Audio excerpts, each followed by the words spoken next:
ఒకరి స్వభావము మంచిదని నీకు తెలిస్తే నువ్వు ఆయనను ఈజీగా నమ్మగలుగుతావు.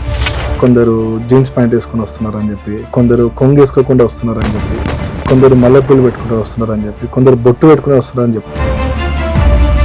ఈ లోక ప్రేమంతా నటనేనయ్యా,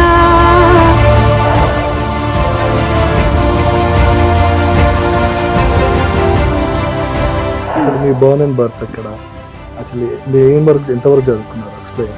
నేను కనబడను ఎవరికి అందులో. నేను అడుగుతాను, నేను కనబడుతున్నానా అంటే చిన్న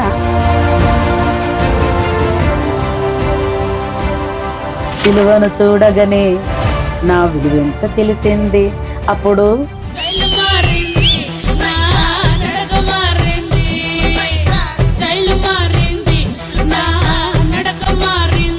10 years తర్వాత కూడా మళ్ళీ రీసెంట్గా మీరు మళ్ళీ వేరే అతను పెళ్లి చేసుకున్నారని చెప్పి, అది ఎంతవరకు నిజము? దానికి ఎగ్జాక్ట్ అవుతున్నాయా? వేరే పర్సన్ పెళ్లి చేసుకున్నారు? వేరే పర్సన్ కాదు కదా.